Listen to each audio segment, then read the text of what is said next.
Wena, then what becomes your conclusion of this strange, because things don't add up. Clearly, from the chronicling of how things went wrong, Bakang were being given instructions. The money was not theirs.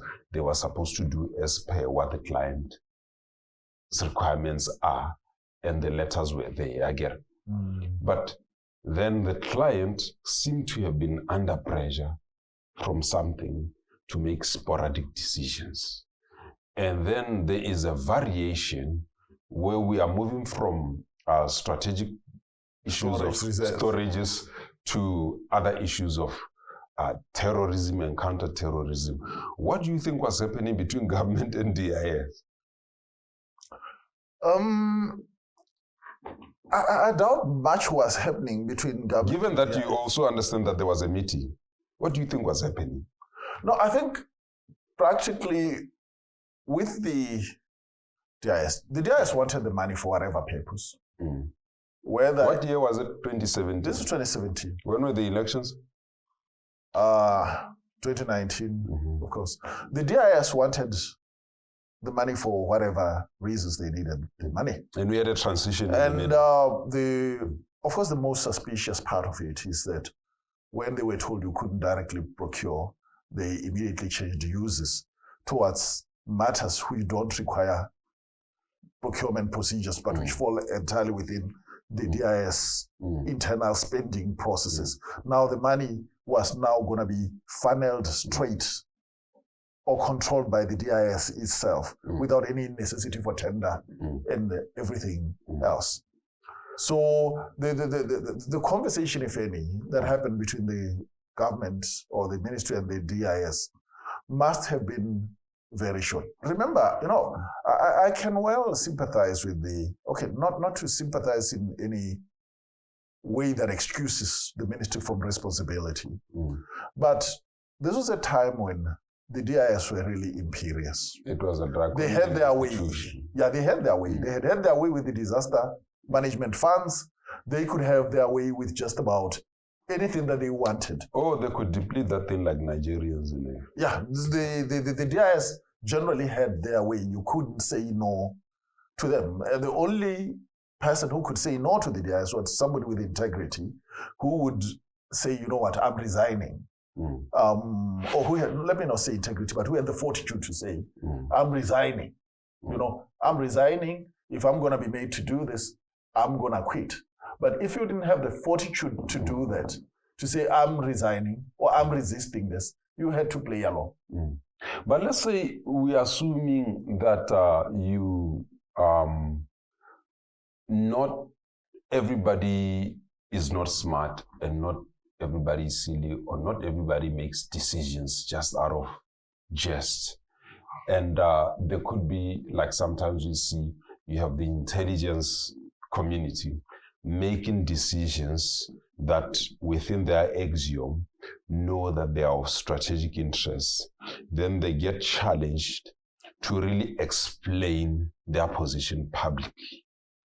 Could you think there could be a slight chance that whatever decision that the DIS was making could have been genuine, but it got clouded between lack of transparency and accountability in their structures and stuff like that? In any other situation, I would have sympathy. Because I don't want to assume that we don't have people who have brains in there. No. There could possibly have been either a mishap, or I'm not even trying to speak for, I'm just trying to, because everything that has been said has been dark. I'm trying to understand that of all the money we spend in that institution, do you mean that there wasn't a semblance of something out there? Look, man, in fact, some stuff was procured from the money. What was procured? Drones were procured. There was commando training procured. Because what happened was that there was a specific written direction to Kulako to pay 250 million to their systems.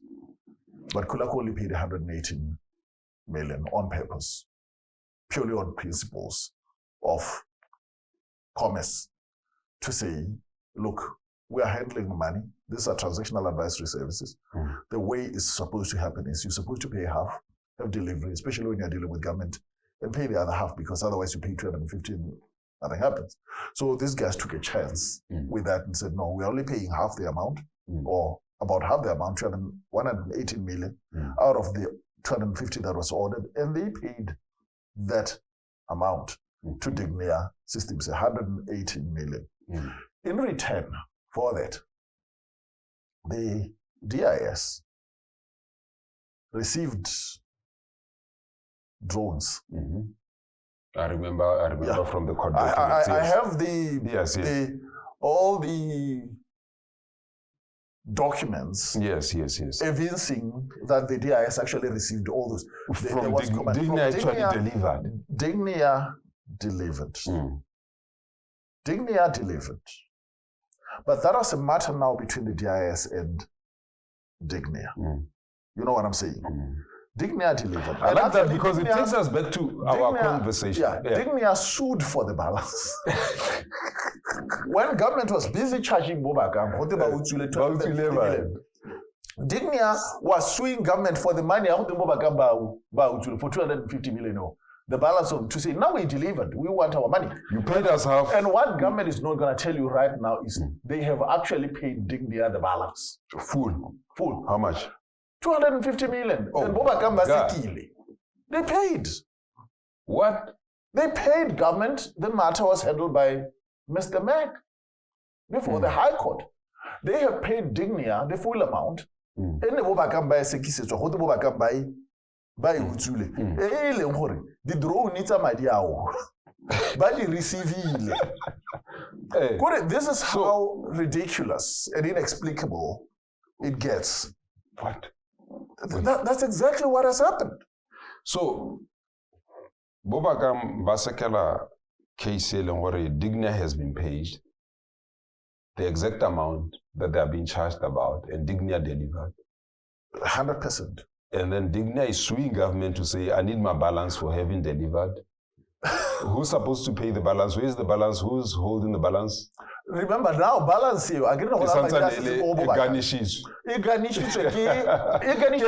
government. The same government. Oh my God. And talk about a mess. No, talk about a mess. And this is not just about not there having been brains at the DIS. There was the DPP involved.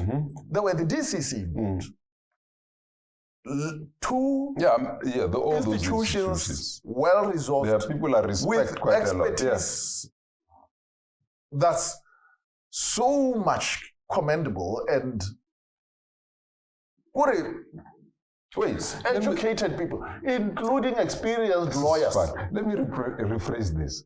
So you are being charged for a fee that you don't even have for a guy who got paid to deliver, and then he delivers, and he's suing the guy who's charging you to pay him the balance. But the same guy has garnished and it gets worse. Let me give you let me typify it. It gets worse. This is where it gets worse. Government is saying Bobakamba Utsule Madi, they've stolen money. That paid for goods that government delivered and which were ordered by the same government. And the government paid using that same money? Yes. Government, Bakang, Utsule Madi. Let's take the 118 million because that is what was paid when the charges started. Utsule 118 million. Me intsele ena gorumente yo wa amogela dithoto tsa 118 million from the supplier ile DIS aba di tsenya mo inventory ya gagwe ile gorumente a kere aba ntse tsela le charge aba tsela di dirisa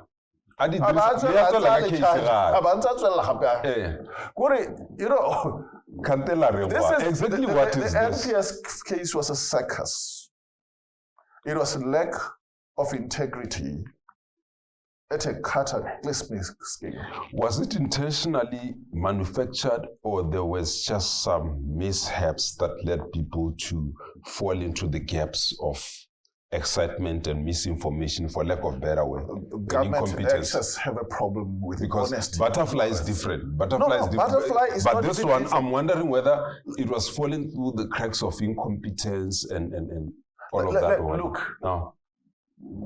If these guys ever learned, DCC, DIS, and they are always the same people involved. You know, I just wish these departments could just be disbanded and flushed out because they are such a mess.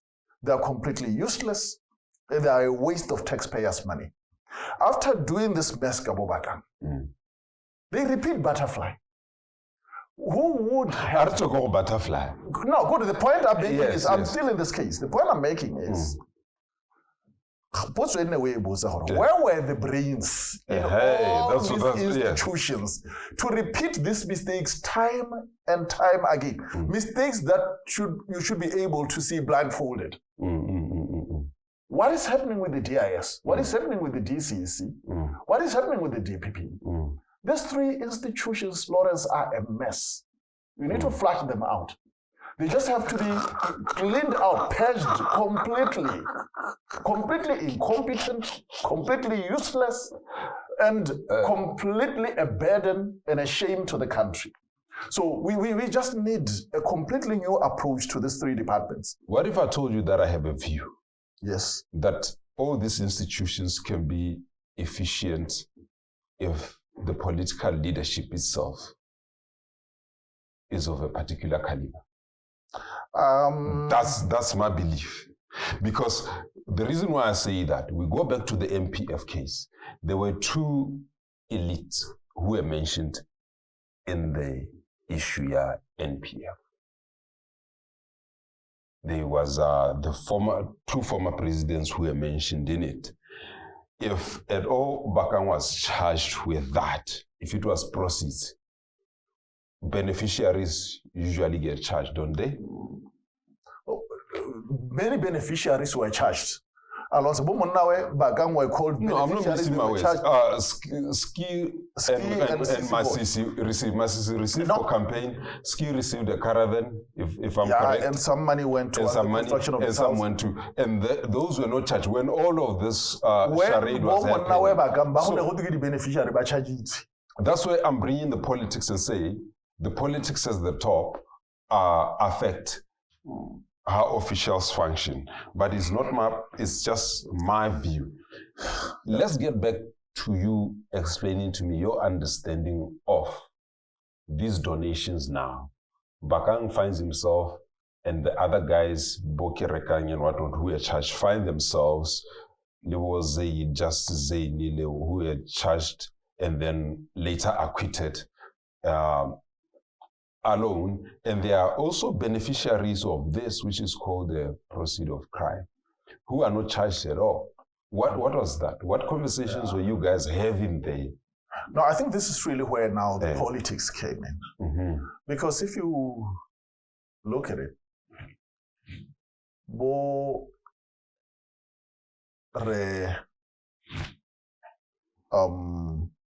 Kebonang, Dr. Kebonang, Judge Kebonang, Bachaji Wabo, he was pissed off at me at the time, yes. Yeah, Bo Sadiq Kebonang, Advocate Kebonang, Bachaji Wabo Kgosi, Bachajiwa. And Borre Kgosi le Borre Kebonang are people who were supposedly Sadiq loyal to the Kama government. Sadiq served in Kama's. They still get charged. Cabinet.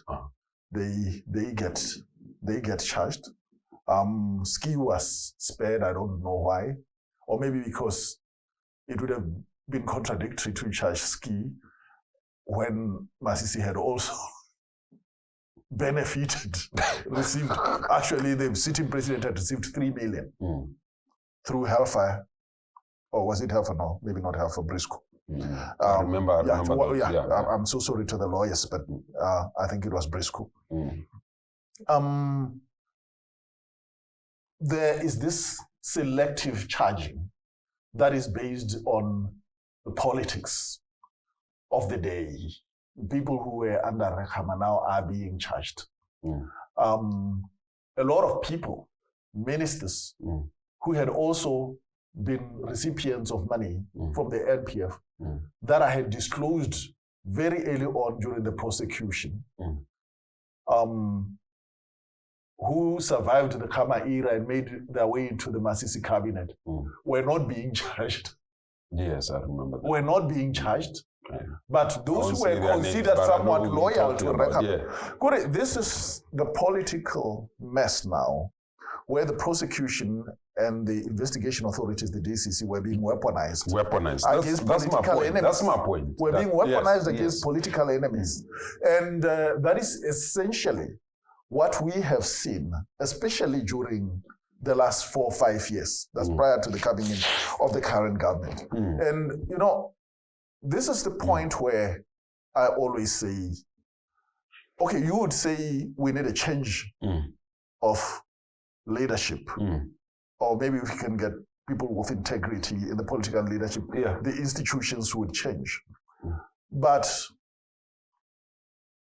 I have sympathy for that. But at the same time, I would say, if we had people of integrity in these departments, they would hold their ground against the politicians. Like Mkwanazi is doing right now in South Africa with the whole... Like Mkwanazi is doing. But what do you have right now? You have situations like Zabo Repilani. A fair point. Like Zabo Repilani, where he screams corruption and he's being transferred. And the OP are doing nothing about it. Completely nothing about it. In fact, it's the OP that are transferring an investigating officer who's investigating the chief intelligence and the permanent secretary to the president.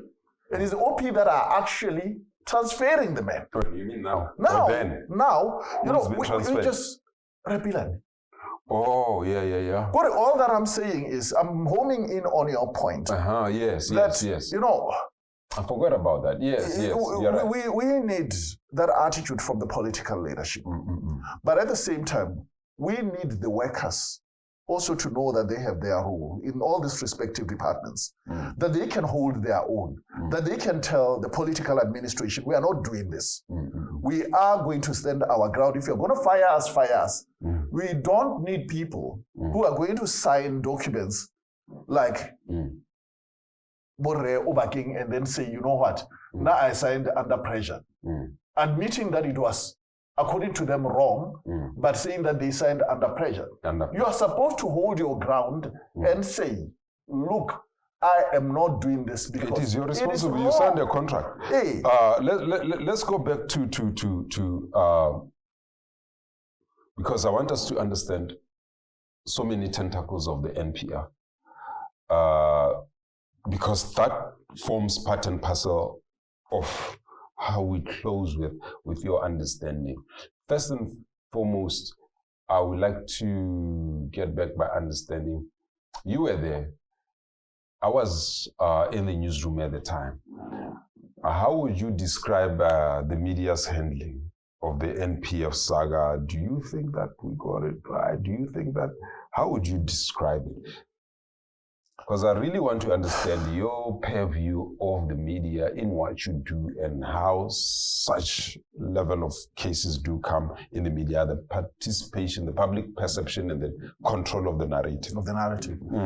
Let's approach it from a rather contextual perspective. Okay. And you would understand it better. You and I have had this conversation over the last, I don't know how many minutes or hours. Yes. And how much we've been able to unpack in this conversation regarding what happened. All the different perspectives and what happened, where each player stood. And we've looked at all that, put them in all light of which this conversation is capable. How much of what we have discussed today was featured in the media over the last 8 years that the NPF was running through the courts? Very little. It's a tiny fraction. So the media failed. Much of the perspective was out. The media gets 10%, zero. I'm being generous here. Okay. The media failed. Because I don't like but they will speak for themselves. No, they failed dismally. The media failed because it was not incisive enough to dig into the matter, at least in the manner that you are doing now, to get to the bottom of the matter and try to understand it from, as far as it can. All that the media was caught in was this sensationalism about missing money and corruption, and the facts got buried beneath the sensationalism. I'm not saying that every journalist out there who covered it was a failure. Hear me out. I'm saying the media failed, not the journalists failed. The reason why I am saying that is I understand even the journalists have editors and other people who ought to be guiding here and there as to what the story means and where you can go, how you can dig, and how far you can dig and all that. So some tried, but the media was not incisive enough. So let me say, if it were university, it was a fail and discontinue. Really, the question was yours, but I'm inclined to really disagree with that, but not too much. But to say that, most of it was a court case. So most of the time, the media did well by covering the unfolding issues on the court case as per the conversations in the court. There could be other conversations and other whatever investigations that are outside of what the court case was saying that I can't speak about. But I think with the coverage of the court case entirely, the media did the job that it was supposed to do. No, Lord. We won't agree. We won't agree with that. No, I'll tell you why we won't agree. But you were just covering the court cases. You were not covering the whole story. Maybe that's why I'm here now. I want to start covering the whole story. You failed because you covered the court cases and you did not cover the story. So today we are getting the story. Today you are getting the story. It's always been there, but you never chose to look at it. But I recall some other time we had a couple of conversations, and some of the challenges was that you told me a lot of things, and then it was like, no, this is still sub judice. This is still we have to go to court. So I couldn't publish that stuff. I had to wait for you. So don't try to throw us under the bus. So there were deliberate leaks. Who do you think was actually now driving the public narrative in respect with the NPF? The DCC were on the driver's seat, lay the DIS, because it's quite difficult to believe someone who is accused, especially of so much money. The attitude of the public is to see wrong before it sees right. The narrative only became clearer or more neutral when those who had ganged up against my clients also found themselves at the wrong side of the stick. Yeah, on the wrong side of the stick. And they began producing documents to their defense, which documents worked for my clients and which could have been produced much earlier. That is the only time we felt like we had some handle on the working narrative. For your clients or working for the right principle or the truth? No, working for my clients, meaning which would have benefited my clients in giving more clarity to the case, but which had been withheld. I'll take that and put it up with the word targeted that we are going to explain. Your clients and the targeted. I'm surely building something for you. So, were you and your clients ever surveilled during the course of the time? Do you feel intimidated and whatnot?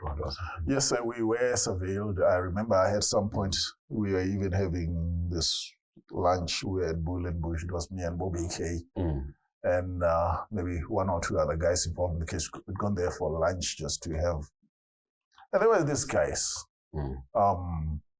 by DCC who were busy surveilling us. We literally confronted them.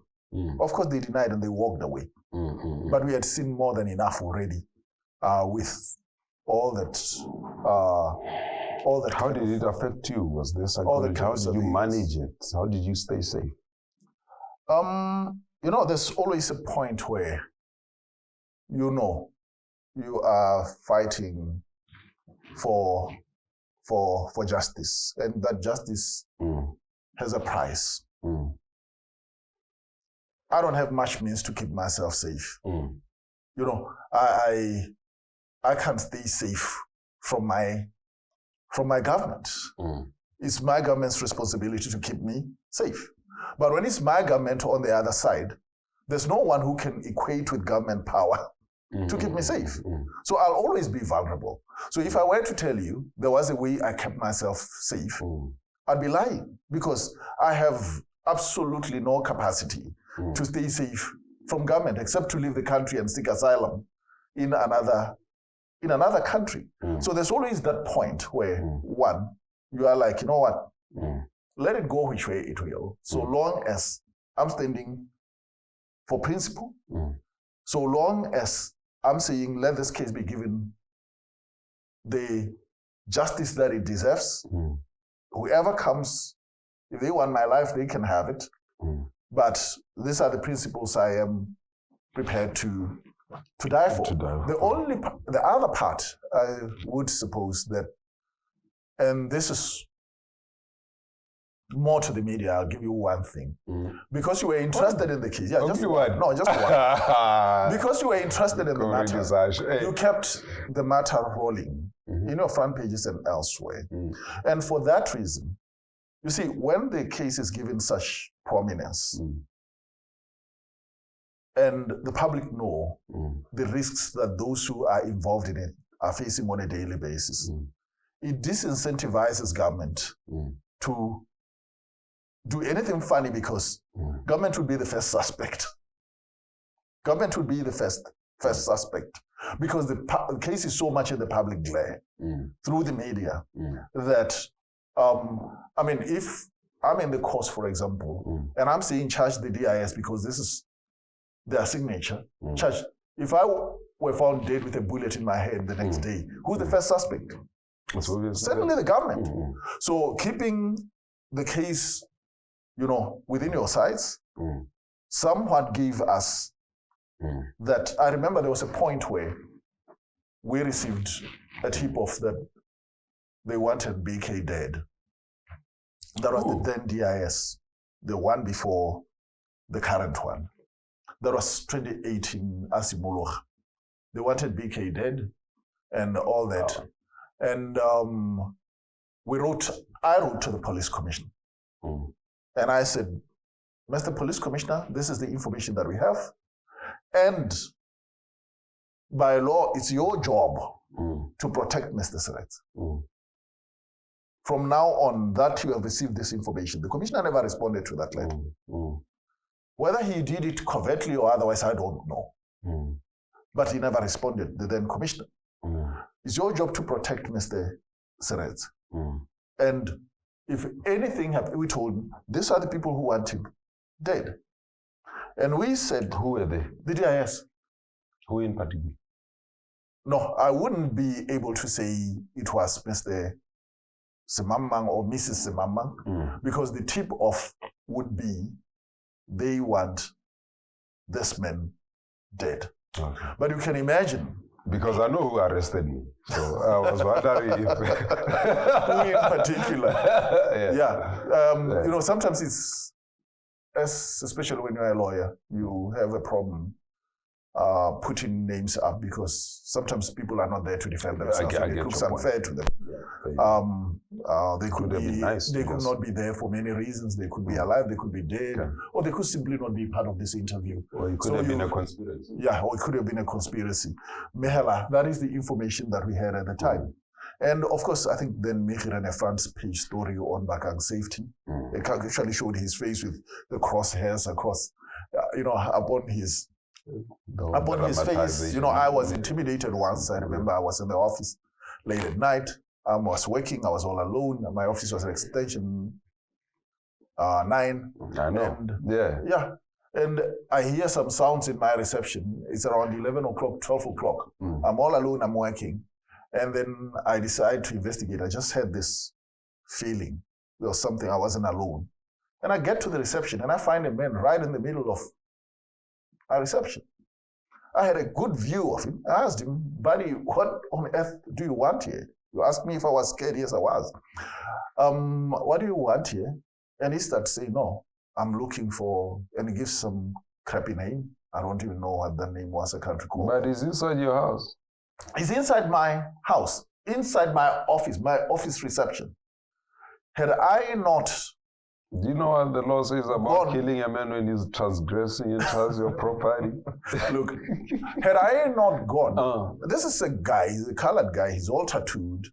We had a meeting about him the next day, Lebo BK and the rest of the team. And that is when the next day we got full security for the premises. We employed full security for the premises. Yes. The immediate following day. And as I was making conversations with Bobby K, and we were checking out who could know that guy, we got to know that was a guy associated with some people in the DIS.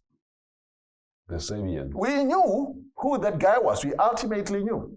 Let's hold it there. From those sources. The Sabians. Let's take a quick break. So, yeah, good. There was a lot of intimidation going on. Obviously, it has been happening quite a lot with lawyers who have been dealing with serious cases. We have seen it, Kabo NPF, we have seen it, Kabo Bayford, we have seen it, Kabo Wena, we have seen it, Kabo Uyapondadi, who have complaining that when they are dealing with serious cases, the state sometimes tries to come and intimidate and get into these issues.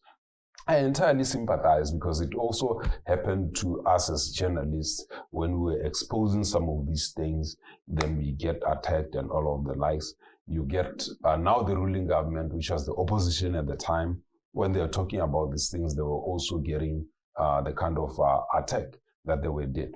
But I want to understand something particularly that only you can tell me, or only you can share what your purview is. Or with this National Petroleum Fund saga, what did it cost the nation financially, emotionally, and reputationally? Okay, financially, it must have cost government a lot. Remember that advocates were contracted, or an advocate was even contracted from South Africa. The former DPP, Abrahams. Oh, yes, Sean Abrahams, yes. To come here, he featured in the courts for quite a while, got paid, I don't know how much, some estimate that he was paid in the region of 17 million, it could be wrong, but he did come to... Almost more than Bakang's fee. We've not been able to verify that figure, but you can imagine he was imported from South Africa, and he must have come at a significant cost. As an advocate. But imagine also the human resource capacities that went into investigating what turned out to be absolute nonsense, for lack of a better word. And how much, in terms of expenditure, government invested in this, in circumstances where, with diligence, government would have been seen from the very onset that this road was leading to nowhere. So financially, a lot of money has been spent. Look, it took 8 years, or 7 years actually, for this matter to be resolved. And you can imagine how much went into all that. This is not just prosecutorial expenditure, it is also DCEC expenditure, among others, the DIS involved, FIA, I'm told, I'm not too sure about FIA's role, but I'm told they were involved. I know there was a briefing that they received on the DIS, I mean like on the NPF at some point, among others. And we were told that some people had even gone outside the country. There was a time when the investigators were saying they were going to Italy to investigate this, that. So much was spent, being government money, on this. And in terms of reputation, you can imagine, I sometimes wonder whether part of the downgrading that we received regarding our... the Moody's, our economy. No, not even the economy, but... Grey listing. no, not the grey listing. The grey listing is more on the economy, but our anti-money laundering and financial reporting obligations. Yeah, exactly. And reporting obligations to the bodies to which we belong, Assemblag and the others. Whether that impact didn't result from all these whipped up stories. Imagine you had a scandal, and I'm not trying to conflate this. You had a scandal in the region of 250 million, which in terms of our economy was supposed to be quite big. And it involved money laundering, and it all comes out to be all brouhaha in the very end. And then the mistake repeats itself, say, butterfly, you get even more. When you see, reputationally, we have been damaged. It's the cumulative effect, not just a singular act. It was damaging in and of its own. But when these mistakes are continually repeated by the same institutions of government, it does inform the perception that the world same is on us. individuals. The same individuals, same agencies, let me put it that way. The same agencies of government. You see, this is where I'm saying these agencies have been an albatross to us as a nation. They've hung on our necks like the proverbial albatross. And we have to find a way, according to you, of either cleaning them up or cleaning the politicians, taking a different, reviewing their own characters, or, according to me, there has to be a serious, I'm not saying they should necessarily, we can't survive without the DPP, we can't survive without the we can survive without the DIS, we can't survive without the DCC. But I'm thinking we can, at the very least, make sure that we make far-reaching reforms, even within the institutions themselves, to ensure that the mistakes that they have made are not repeated. That's the angle, because there's been so much reputational harm. We seemed to have a disagreement earlier, now that you're saying this. When I was saying that the DPP, the DIS, whatever institutions can be upright if the people are upright, but when the politicians are involved, it becomes something else. Man, we don't need the DIS. The DIS are useless. No, let's forget about the DIS. I'm saying these institutions, including the judiciary, there was a time where we had a whole 6 months of publishing about the integrity of the judiciary. Remember their housing allowances and stuff. But when politics get involved into their mandate, that's where things now go hayway. I think that remove the politics from the mandate of these institutions, I believe that you will see people doing what's upright. You seem not to agree with that. You seem to say the people in there are corrupt anyway, whether you change the politician or whatnot. It's like removing or changing the politicians.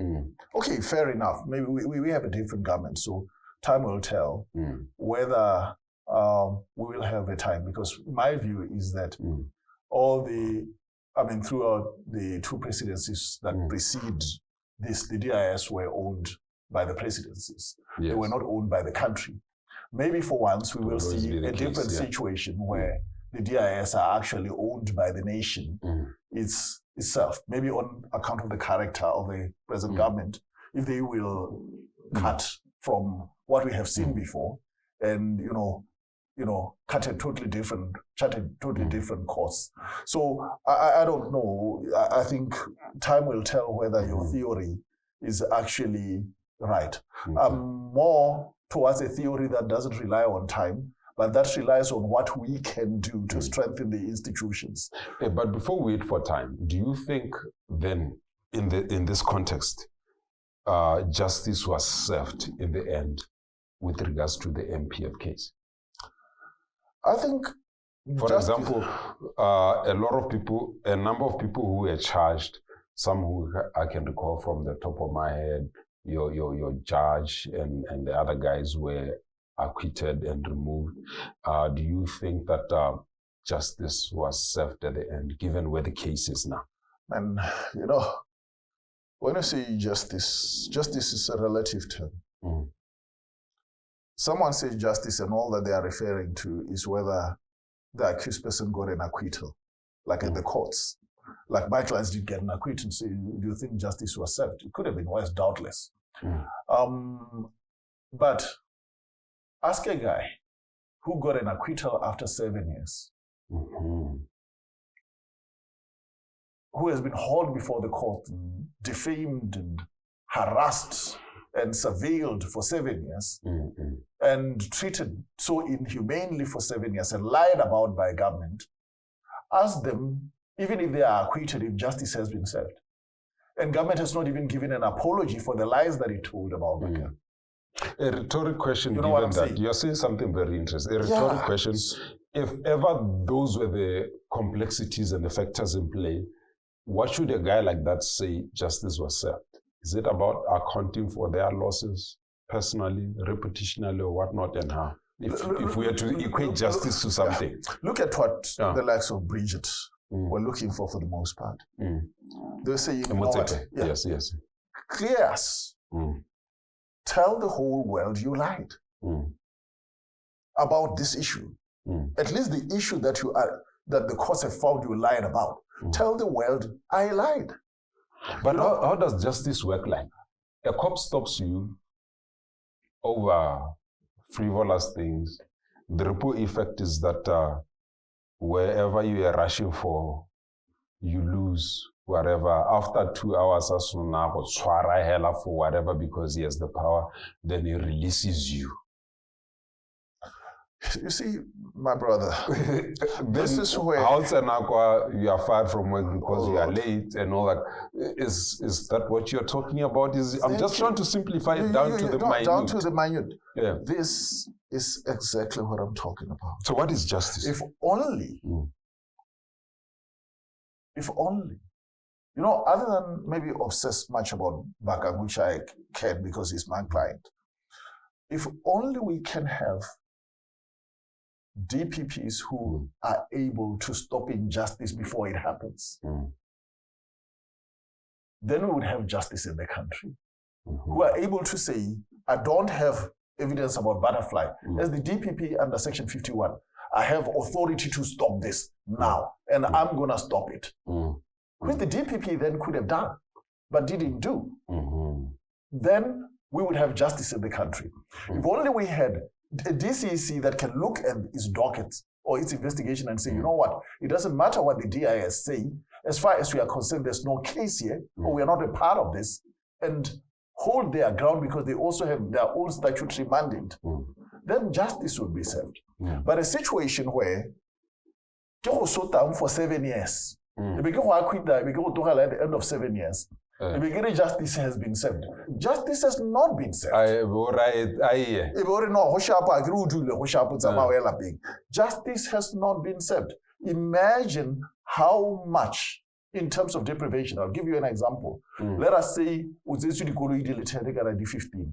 because you after those 8 years. Because this is not depreciated for 8 or 10 years. Justice has been served. Because you've been acquitted, like Bakang, like Butterfly, justice has been served. That is not justice. Quite interesting. It is not justice. If this were a textbook case in law school, what would you title the NPF? Man, I would entitle it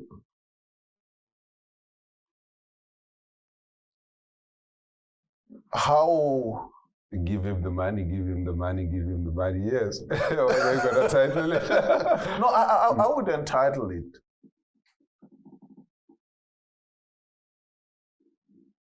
the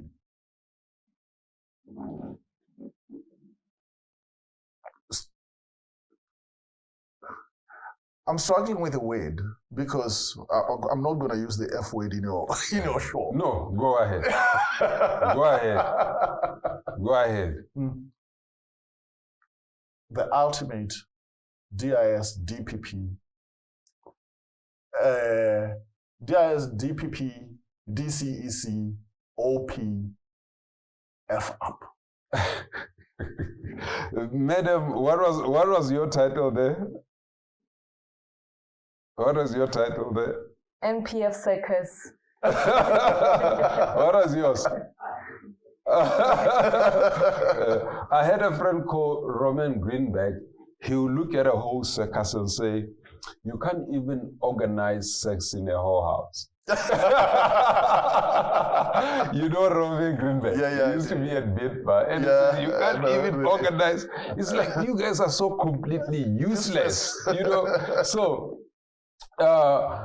So tell me now, with this NPF case, what is one thing that you won't forget about the case? Just that one particular thing that you won't forget. My man, I'll tell you, there was one really humbling moment. And I've been chopping people up over the last 2 hours about what went wrong, what went right. I remember in trying to bolster their case, especially for asset forfeiture, we had some BDF guys who were asked to provide affidavits, which in our view were entirely fictitious, in support of the prosecution's case. They were trying to take Bakang's properties. And they came and they peddled some expertise which we knew to be completely nonsensical, for lack of a better word. And we had nowhere to run. Because when is the BDF guys saying, you know what, the DIS had no right to obtain money from the NPF for commandos and whatnot, because the specialty said commando falls within the BDF mandate, not the DIS. And we had nowhere to run. And one of those days when you were like, okay, you know what, let's just ask this gentleman. I remember we went to General Halibut, the former army commander. And we said, your colleagues at the BDF have said this. Can you tell us if it is right? Because we don't have their expertise to say if they are wrong or not. What did he say? And he said, you know what? As a formation, commandos are generally seen in militaries. But commando training is not a specialty that solely belongs to militaries. You can find it anywhere in the DIS or wherever else. And he took us he even gave an affidavit. You see, the integrity that I was talking about much earlier, we were not expecting to get an affidavit from him, but he had the fortitude as a human being to say, I'm not going to let injustice happen. And he had absolutely no interest. He didn't know Bakang from a bar of soap. You know what I'm saying? But he was like, I'm not going to see injustice or a wrong narrative being peddled against a fellow citizen, and not set the record straight about what should happen. And you know what? He gave us an affidavit. We filed it before Judge Radijan. It is one of those affidavits on the basis of which Judge Radijan said, you know what? No, there was no theft here. And you to every cloud there's always that the silver lining. It's never really all doom. It's never really all doom and gloom. I do recall at some point there was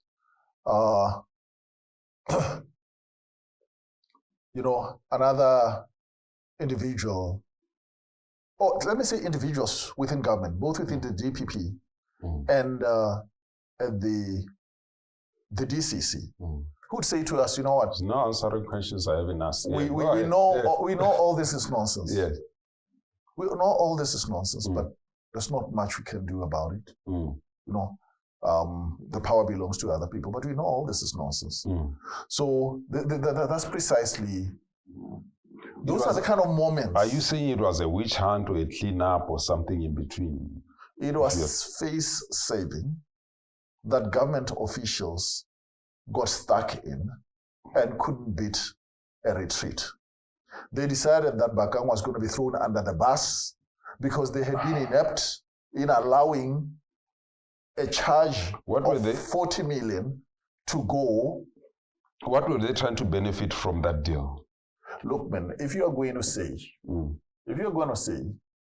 I allowed the Daisy-Lou matter, I let people cut blades of grass for 25 million, or I allowed people to do transactional advisory services, limited transactional advisory services for 40 million. No, the logical thing is for you to resign or to be fired. No. Gary, if they were bringing the NPF charges, remember you told me about the lackadaisicalness of people not sharing the information that they had that could have helped remove your client and all the likes and whatnot. What was the end game, if you have ever discovered if there is? And that's why I'm asking whether it was a witch hunt or a cleanup or something in between. Because a character like the DIS director had information that could have quickly closed the case, but it wasn't the case. There are people who are beneficiaries of donations from this. They could have said, but they didn't do that. What was the whole answer, Law, is well within everything that we have discussed. Look, this had potential to be a scandal that would explode in their faces. Okay. I'm going to give you a shocking revelation. I had intended to withhold it, but I'm going to give it to you, just so that you get an understanding of what is happening here. The DIS made an order to Digna System for procuring all this material, equipment, everything else. Yes. One of the things that we discovered, because we sat down ourselves and we did our own computations, now that we were being accused, we were preparing to fight back. And I said to my clients, we're going to do our own costing. We look wherever we have to look to see if the wares and the services that were being procured by the DIS from Dignia Systems were worth 250 million. Because Radolona, you have inflated your own services. Yes. You know how much all those drones and all those services were worth? 20 million. What? 20 million. So the rest of the 200 million was going... God knows why that was like that. So this is the hypocrisy of this case. 20 million is how much those services and the wares actually were worth in the market. The services that were... My clients are being crucified over having charged 40 million for transactional advisory services. They're told it's a pornographic figure. On the other hand, the DIS have procured wares and services worth 20 million for 250 million. Why they were doing that, I don't know. The fact is, you see, all these are the kind of things that I was talking about much earlier, saying, if maybe these things had been investigated more, and I can... So it still remains a mystery right now. It remains a mystery why that was so. So this whole thing had potential to blow up in the faces of the organizations. Now, the proper thing was to divert attention from what was supposed to be the scandal to make Bakang the scandal. So Bakang then eclipses the real scandal, and all focus by the media and everyone is on Bakang. And boy, they succeeded in doing it. They succeeded. Okay, let me hold that one. Can I have the last question? How many minutes are you giving me to wrap up? 5 minutes. 5.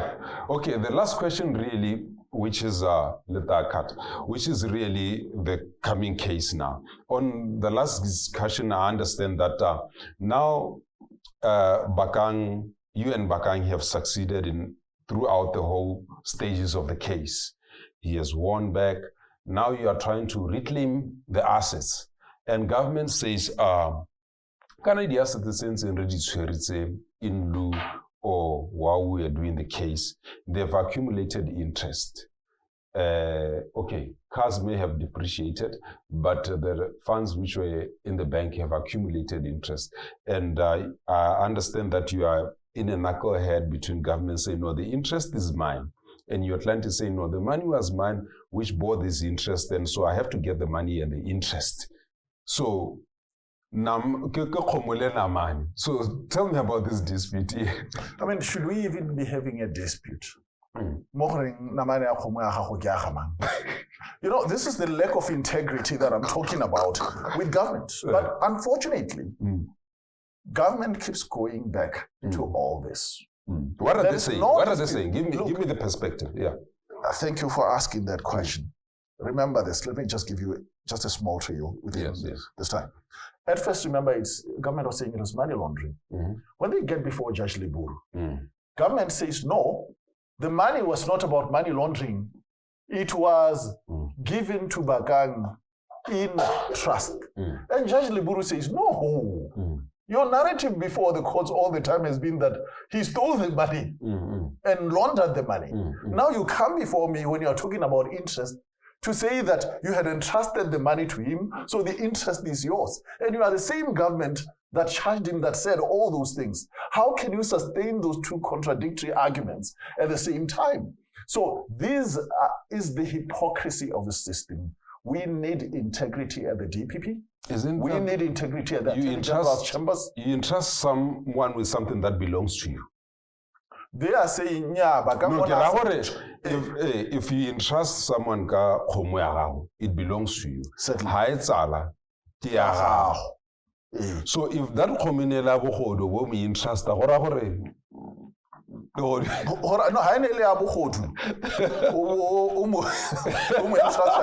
because you never had property over Komade. But you see, this time around, government has changed course. Government said at first, you know what? Wow, they get beaten in court. After getting beaten in court, yes. Interest. Interest that thing. These are two contradictory positions taken over the same money, the same NPF money. Well, how much is the interest? The court said it ought to be, the registrar would compute it, but we estimate it well over 50 million. Over and above the 40 million? Yes, we estimate it well over 50 million.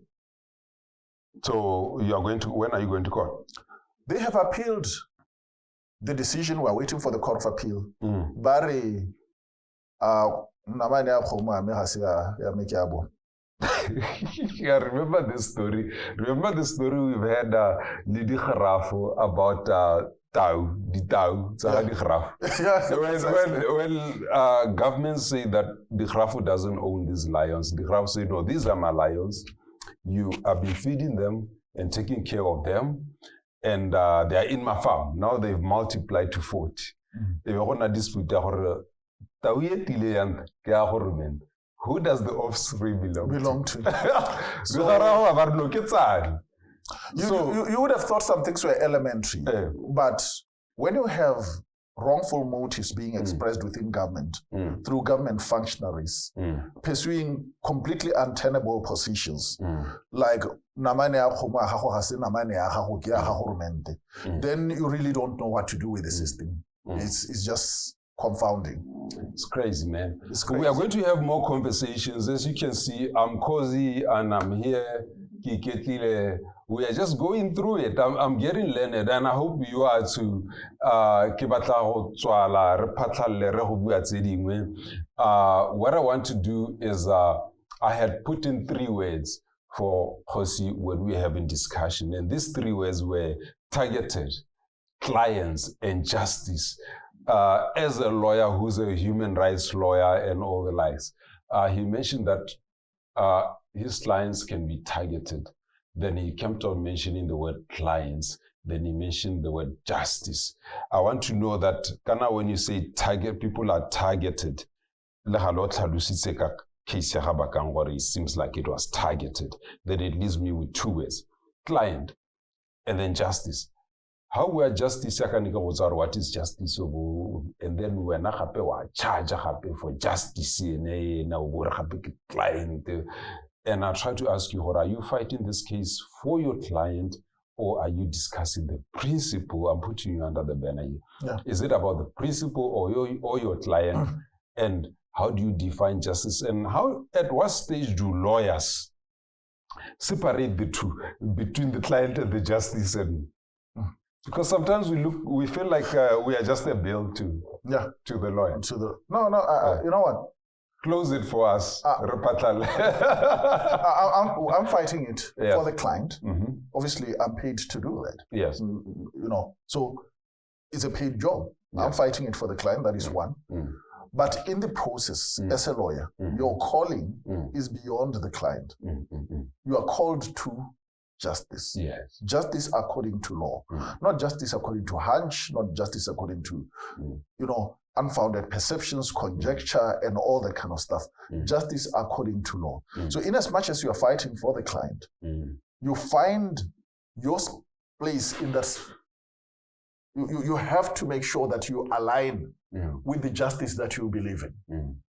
For example, in this particular case, seeing that a client is being abused and believing that a client is being abused fuels my passion, because that's the calling I saw to when I was admitted as an attorney in the first place. I had to take an oath to uphold justice. So when you see it, you get animated to fight even more, because you want a better country. And it goes beyond the client, it even goes to your children, it goes to the country as a whole. And that is really what it is all about. I dedicate this one to Bayford. And also that charlatan Musikare who asked this question some time ago. We are answering it for you ahead. So thank you for tuning in. This is the Punchline Podcast. I've been hanging out with Kgosi Ngakaagae. We are trying to understand the intricacies of the National Petroleum Fund saga, which you all know, but we are trying to understand the story behind the news and try to get the first inside and sit in the cockpit of the man who was actually dealing with the issues and the matters, what he thinks, what he saw, and what was happening at the time. I don't believe that the story ends here. We are still going to have more to talk about, to expand about. Put your comment, share, let the conversation continue. Please, this is the Punchline Podcast. Subscribe, live, learn, love. Serefo. Thank you.